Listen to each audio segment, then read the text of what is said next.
Hey, good job, boys and girls. We're going to be reading chapter 3 of Stone Fox.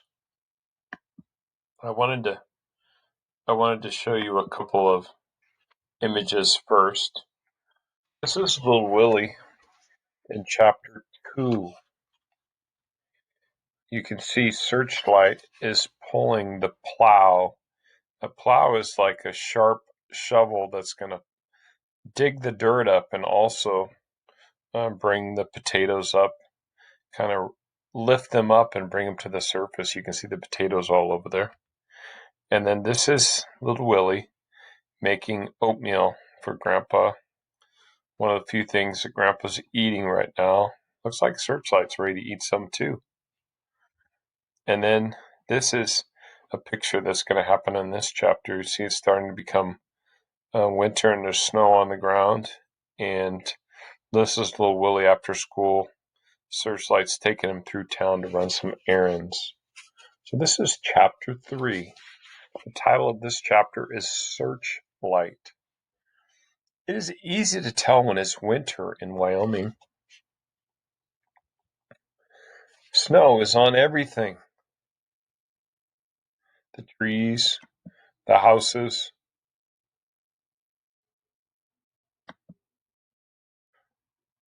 the roads, the fields. Sorry, mister, you have to move. And even the people, if they stay outside long. It's not dirty snow, it's clean. It's a clean snow that rests like a blanket over the entire state. The air is clear and crisp, and the rivers are all frozen. It's fun to be outdoors and see the snowflakes float down past the brim of your hat and hear the squeak of fresh powder under your boots. Winter in Wyoming is the most beautiful time of year. You're ready for it. Little Willie was ready. He had chopped enough wood. It would not be cold. He had socked away enough food. They would not go hungry. He had asked Lester at the general store how much food grandmother had bought last year. They could purchase the same amount. This would be more than enough because grandfather wasn't eating very much these days. Coming of snow as early as October also meant coming of school. Little Willie didn't mind. He liked school. However, his teacher, Miss Williams, had told grandfather, well, as far as I'm concerned, a couple of yours just asked too many questions. Grandfather had just laughed and said, how's he going to learn if you don't ask? Then later, grandfather had said to little Willie, if your teacher don't know, ask me. If I don't know, you ask the library. If the library don't know, then you've got yourself a really good question. Grandfather had taught little Willie a lot. But now little Willie was on his own. Each morning he would get up, make a fire, then he would make oatmeal mush for breakfast. He ate it, Searchlight ate it, grandfather ate it. He would feed grandfather a spoonful at a time. After breakfast, little Willie would hitch up Searchlight to his sled.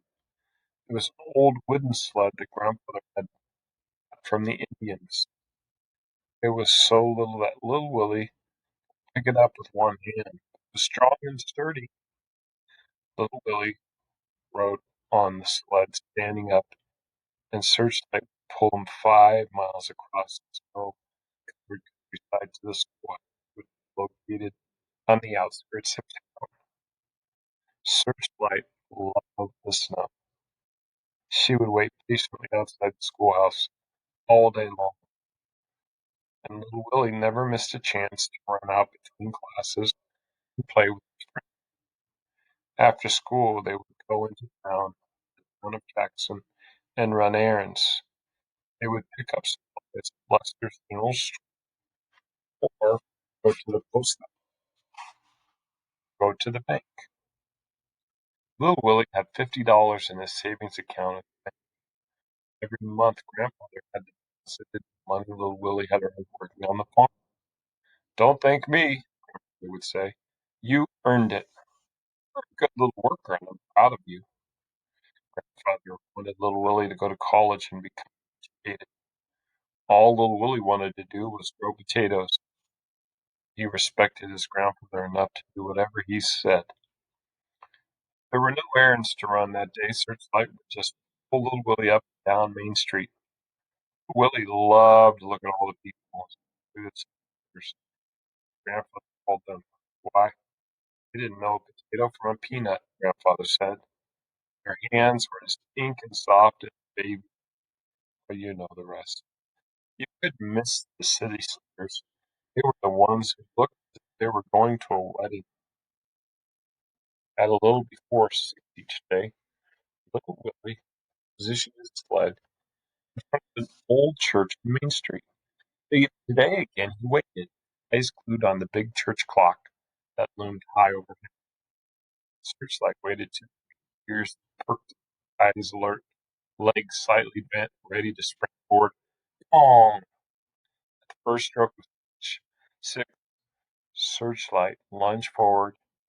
Of course, little Willie almost was thrown from the sled. Straight down Main Street they went, the sled's runners barely touching the snow. There was one big blur as they turned right onto North Road. They were almost out of town before the church clock became silent again. "Oh, Searchlight!" Little Willie's voice sang out across the snowy yellow. And did Searchlight go? He run the race 100 times before, and he knew the whereabouts of every fallen tree and hid it quickly. This enabled her to travel at tremendous speed, even though it was getting darker and more dangerous. Little Willie sucked in the cool night air, felt the sting of wind in his face. It was a race, all right, a race against time, a race against themselves, a race they always won. The small building up ahead was Grandfather's farmhouse. When Searchlight saw it, she seemed to gather up every ounce of her remaining strength. She forged ahead with such speed that the sled seemed to lift up off the ground and fly. They were so exhausted when they arrived at the house that neither of them noticed the horse tied up outside. Little Willie unhitched Searchlight, and then both of them tumbled over onto their backs in the snow, and they stared up at the moon. Searchlight had her head in one paw on Little Willie's chest and was licking the underside of his chin. Little Willie had a hold of Searchlight's ear. He was the owner of the horse stood on the front and watched, tapping his foot impatiently.